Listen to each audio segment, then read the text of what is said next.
Are you interested in NYU Stern? Well, today we're interviewing the brand new Assistant Dean of MBA Admissions at NYU Stern. So tune in. Welcome to Admission Straight Talk, the podcast dedicated to graduate admissions and helping you approach the application process thoughtfully and successfully. Your host is Accepted's founder and world-renowned admissions guru, Linda Abraham. At Accepted, our mission is to get you to that unforgettable moment when you read your acceptance email and shout, "Yes, I'm in!" Confident you'll be attending the perfect program to help you launch the career of your dreams. Welcome to the 431st episode of Admission Straight Talk, Accepted's podcast. Thanks for joining us. Are you ready to apply to your dream business school? Are you competitive at your target programs? Accepted's MBA admissions calculator can give you a quick reality check. Just go to accepted.com/MBA quiz, complete the quiz, and you'll not only get an assessment, but tips on how to improve your chances of acceptance. Plus, it's all free. Again, use the calculator at accepted.com/MBA quiz. That's MBA QUIZ. And you can obtain your free assessment right there. It gives me great pleasure to have on Admission Straight Talk for the first time, Lisa Rios, Assistant Dean of MBA Admissions at NYU Stern. Lisa has been a member of the admissions team since 2008 and leads admissions for the full-time MBA programs. She has evaluated nearly 50,000 MBA applications and seen nearly 5,000 new full-time MBA students start their MBA journey during her time at Stern. According to Lisa, the best part of her role is that it does not feel like a job. She loves what she does. The biggest reason for this is the Sternies she works with every day. The second is the fast pace at which Stern innovates and challenges its people, including the admissions team, to ideate, try new things, and continue to learn. Lisa also enjoys the travel that is part of her job, at least before COVID, and the chance to explore other cultures that comes along with it. Bombay, London, Istanbul, Tokyo, Toronto, and Beijing are just a few of her recruiting stops. And the places she doesn't get to visit in person, especially during the last year, she experiences through applicants' vivid images and descriptions in their Pick 6 visual personal expression admissions essays. Lisa, welcome to Admission Straight Talk, and congratulations on your recent promotion to Assistant Dean. Was it today or yesterday? It was last week, but thank you so much, Linda. I'm excited to be here with you and to get to chat. Same here. Delighted to have you. Now, I'd like to start with some general questions on the MBA program, and then get more specific and focus on admissions. Stern has a pretty impressive menu of MBA options. I think that's part of its innovative nature. Can you give an overview of the different options? Absolutely. Thank you for asking. So you're right. Stern does have a large portfolio of MBA program options available to prospective students. It runs the gamut from executive MBA, including a Triumph program that partners with two schools on the other side of the globe to give a global experience to our students, as well as a part-time MBA program. And my area, the area that falls under my purview, are the full-time MBA programs, which includes the 2-year full-time MBA, as well as 2 focused MBA programs, one in tech and one in fashion and luxury. Okay, great. Now let's dive into those full-time programs, or let's focus on the biggest one at the moment. Okay. Can you give an overview of the full-time program, focusing on its more distinctive elements? I mean, I assume they all study finance and accounting, but you know, amongst them, a number of different things. So the 2-year full-time MBA program is really geared towards helping folks make a transition in their career and helping elevate them to that next phase of their professional life. And for some folks, it's a career pivot. And then for others, it's folks that are looking to build out a skill set so that they can continue to move up the proverbial ladder, as I'm sure you've seen as you're connecting with prospective students. The thing that I love about Stern is the experiential components of the program. The fact that the students have the opportunity to put into action what they're learning in the classroom with real problems and providing solutions for real organizations. So you'll see this through our experiential learning suite of options. I know you spoke with us last year when we launched our Change Studio, which has a number of opportunities for students to put some solutions into practice for real organizations. And this comes across through projects such as our Endless Frontier Labs, where students will partner with organizations that are trying to fund tech and science startups so that they can grow and go from small startups to much larger organizations. We met with the faculty member who's leading that project a couple of months ago. Our admissions team met with them to hear what was going on. And we heard 3 examples. Of those 3 examples, 2, I was jumping out of my seat because they spoke to me personally. I was like, I could use those in my everyday life. Well, may I ask what they were? I'm curious. One was geared towards a testing related to the EKG process to make it simpler. I don't know if you've ever had to do one of those, but when my children were younger, they had to have that test done for other reasons. And it was intense, connecting all those tubes onto your head. It was a very intense process. So they were simplifying it. Actually, I didn't have that. I had a different test, but whatever it was. Yeah. Yeah. So they were simplifying it so that it wasn't so tedious. Right. Which spoke to me as a mother. And Sure. then the other test was related to diabetes, which I think many people, unfortunately, in the United States can relate to. Right. Okay, great. Now you mentioned Change Studio, and it was inaugurated a couple of years ago. And yes, we have discussed it. But first of all, can you go into a little bit about what is it? You mentioned that it provides experiential learning opportunities. How has it evolved? I mean, NYU Stern is all about change, so I'm sure it's not the same as it was originally conceived. Absolutely. So let me take a step back. For those that aren't familiar with Change Studio yet, we launched a new brand, Call to Action, in fall 2019 around the idea of change. And I promised that we had no premonitions of what was to come in 2020. But already we had seen for years at this point how quickly things were evolving and changing. And not only how quickly Stern had to change, but how quickly our students needed to be able to change as well. And so part of that was to launch a co-curricular offering for our students called Change Studio, which helped guide their experiences at Stern to be able to enhance and further develop these skills that many of them, frankly, had already coming into the program.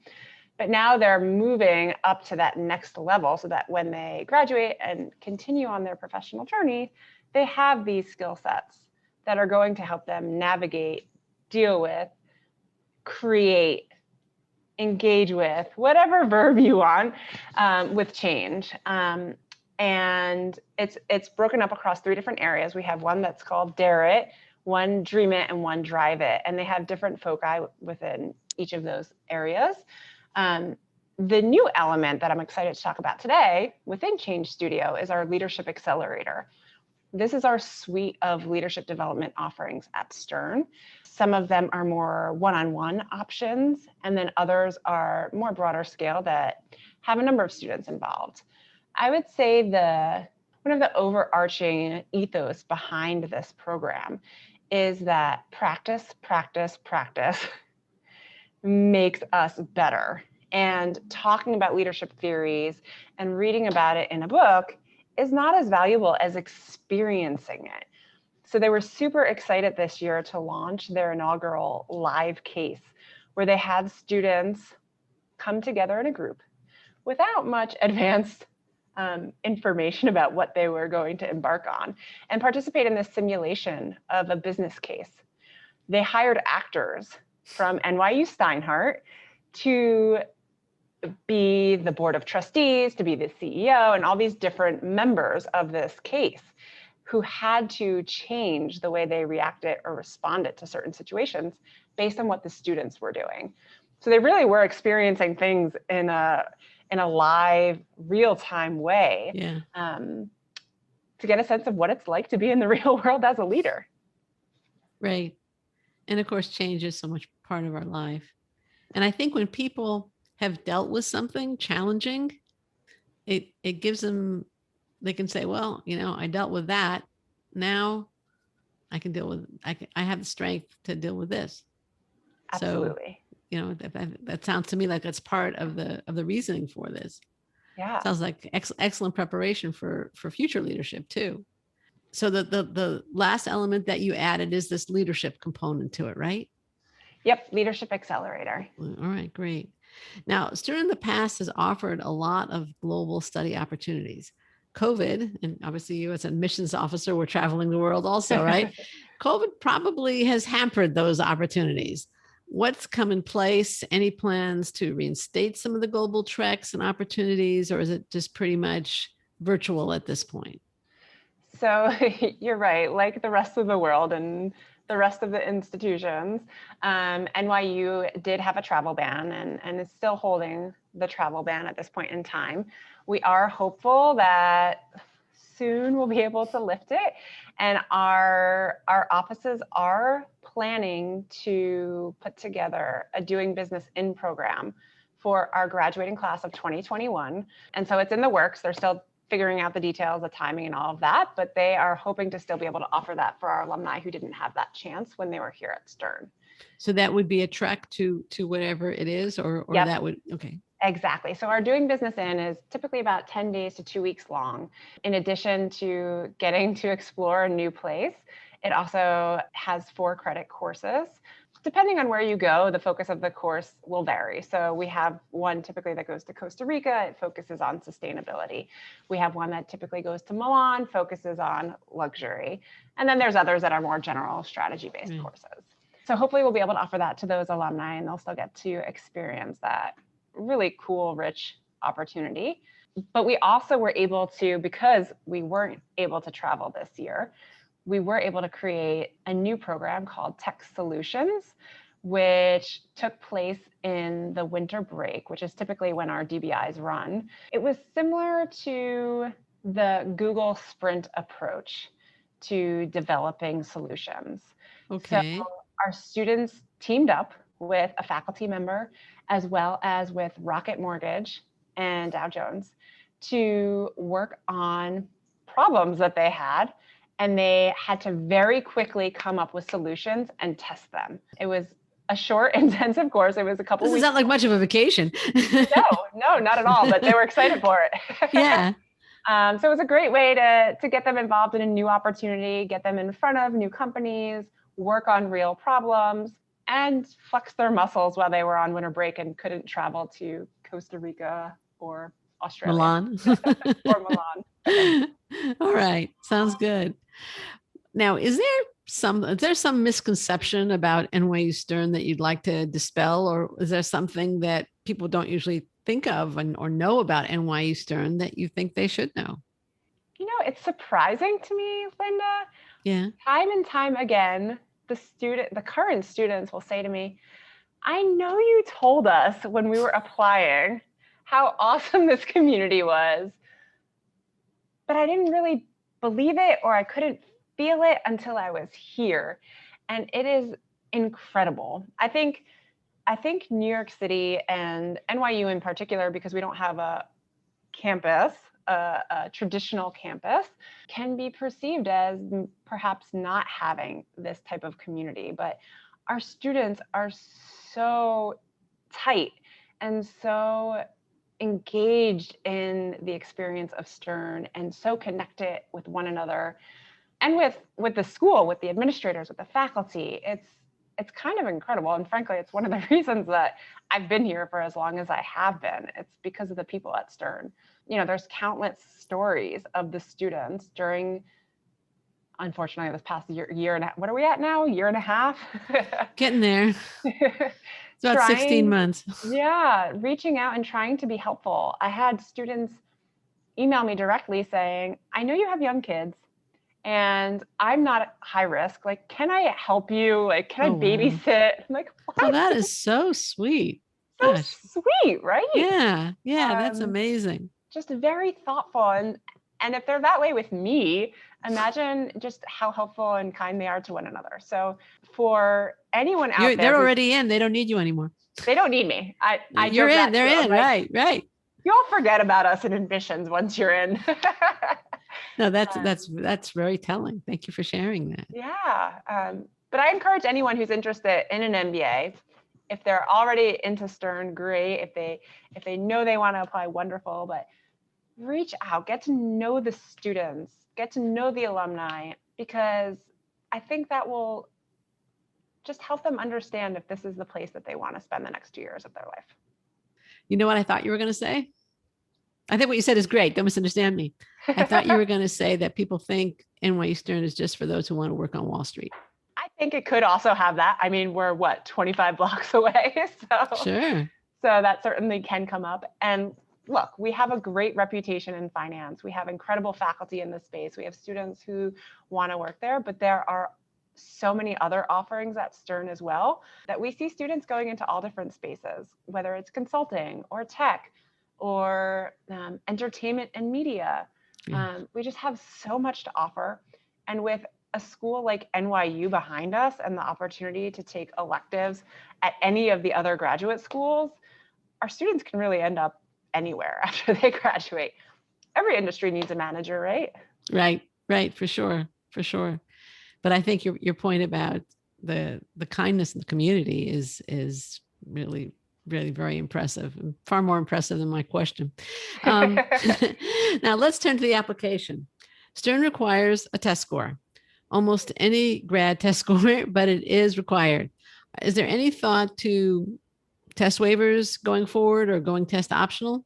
We actually have an exciting update this year. So we just launched our application. Did I miss it? At the end of June. Yeah. And we have continued our test waiver option from last year. So we understand that last year, many folks couldn't even access a test because of the ongoing pandemic. And this year, we know that many folks didn't feel like they could prepare for whatever reason because of the pandemic. And because of that, we want people to feel like they could still apply and they could still put their best foot forward.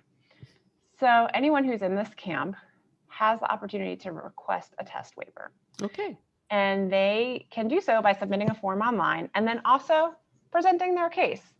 Why do you think that you are able to perform well in the classroom, that you're ready for the academic rigors of the program? And there's a couple of things they have to submit, like their undergraduate transcripts or their resume. But then if there's anything else that could support their case, they're welcome to upload that and share that with us as well. We don't suspect that a lot of people will take us up on this offer. Last year with the option, the majority of folks still applied with a test. And those that are in the class, many of them still have a test. But we wanted to be able to continue the flexibility that we had with the other testing options that we had offered through the years. Sure. We were one of the first schools to offer the GRE many years ago. We started taking the executive assessment pretty much at that was, I think, pre-COVID. That was pre-COVID even. Yep. And so now this is a continuation of it, and we'll see where it goes. Okay, sounds good. Yeah, I must have just messed up on the test waiver there. Or maybe there was a brief period where it wasn't clear on your site, something like that. Whatever, I'm glad you've clarified. Absolutely, yep. Now, Stern has 2 required essay questions, an optional question, and a short goals question. Can you touch on the purpose behind these different questions? Yes. So the first question is our short-term goals question. And that is essentially asking, what are you hoping to do post-MBA? Once you graduate, what's that first step you're going to take in your career? And then there's space to elaborate a little bit beyond that if the candidate feels like they would like to use that space to do so. The optional essay, it really is optional. I feel like some people get stressed about the fact that there is an option and should I submit something because it's there? I don't really have anything to say. It's absolutely optional, and candidates should use that to elaborate or clarify something in their application that they feel like we might have a question about. Some common things might be, a gap in their employment and they didn't have a space to do it, so they can do that there. Or if they didn't do as well in undergrad for a semester or in a particular course, they can add some context there. It does not have to be long. It does not have to be a formally written piece of art. It can be bullet points if they want. But yeah, not everyone needs to submit it. Not everyone does, but it's certainly there if people need some extra space. Okay, great. I always look at the optional, the Stern's optional as a great place to provide context, as you said. Yeah, absolutely. For something is also, as you said, if you might have questions about whether it's a dip in grades, a gap in work experience, whatever. And in terms of the personal expression, that's kind of Stern's signature, unique question. Do you have a favorite example? Can you think of one? That's a tough one. Our pick 6 is so fun because, one, folks can use images, which is the trend these days. Less words, more pictures for everything, right? And so I think our candidates feel that they can express themselves better through images. It could be a photo, it could be an emoji, it could be charts, drawings. I don't know if there's one in particular that stands out, but I love any of them that feel genuine. Like I'm getting to see the real them. It's fun. Candidates also often open up to us in a way that I don't know that they really share with other people. So I have to remind myself when I meet them in the elevator for the first time or they're in class, not to jump out and start talking about their pick 6. That's a pretty good one. What's the most common mistake that you see applicants making in their application? I think the most common mistake would be to try and be something they're not. To try and put something on paper that they think the admissions committee wants to see, but they don't actually mean, or it isn't actually true for them. Because the MBA has become a degree that can be used across so many industries and functions, candidates should really feel comfortable being themselves and putting their true selves on paper, because it comes across so much stronger than trying to be something that they're not. Great advice. It's just wonderful advice. It's much easier to be yourself than somebody else. Absolutely. Now, along those lines, or somewhat, I guess, this is one of the harder elements to be yourself about. Some applicants have specific elements of their background that gives them grave concern. How do you view applicants? And these are different kinds of areas of concern. The first one is somebody who had a dip in grades or perhaps a gap in unemployment due to mental health issue, a depressive episode, or some other emotional issue. How do you view that candidate? So I would say for any candidate who feels like they have one piece of their application that isn't as strong as something else, to take a step back and remember that our process is holistic, that we use a wide variety of components in the application to determine someone's candidacy for the program. So we look at, I break it up into like 3 different areas. One is academic potential.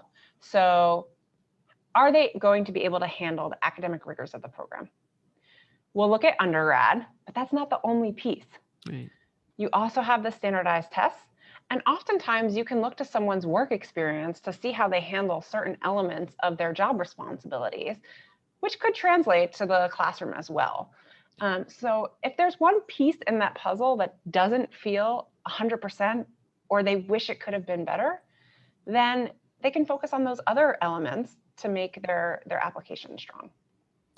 It sounds to me like you'll be looking more at, again, in the case of a mental health issue, it's not the mental health issue that's going to cause you concern. It would be the impact it had or how they handled it in the context of either academia or work. Is that correct?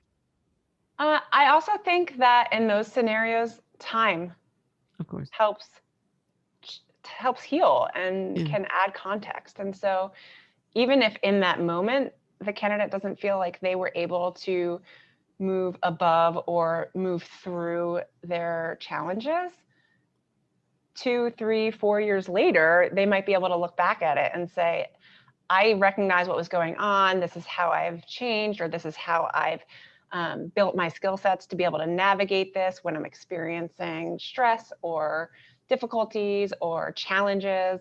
So it might be in the moment that they develop these skill sets, or it could be a couple of years later. Right. on a different type of area of grave concern for applicants would be an academic infraction or a misdemeanor on their record, a criminal record, basically. How do you view that? Similarly, again, it's one piece of the application, and that optional essay could be a great place to add context, whether that context is what happened in that circumstance, or that context is here's what happened, I recognize what happened, here's how I moved through it, or here's where I am today as it relates to that. And I think how they speak to it and how they're able to have perspective today versus whenever this challenge or infraction happened is valuable for the community to see. Okay, great. Thank you. Now, what candidates do you not see enough of? Would you like to see more of in the applicant pool? I would love candidates to know, and we touched upon this a little bit earlier, Linda, the MBA has become a degree that is useful in so many different spaces. Sure. So you talked about Wall Street earlier, and yes, historically the MBA was, for many, a degree for folks on Wall Street, but it's so much more than that now. And so for anyone out there who is wondering if they should consider this degree, then they should explore it, because it can take you into so many different spaces. We see folks going into the public sector, whether it's working in higher education or working, for the city of New York or the federal government or in education.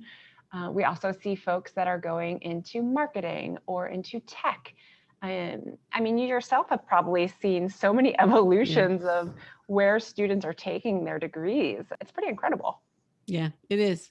As you were talking, I was thinking about one client who years ago said she'd been working in a not-for-profit, and she realized that there was a lot of inefficiency in not-for-profits. And she says, I wanted to be part of the solution, not the problem. So she went and she got an MBA.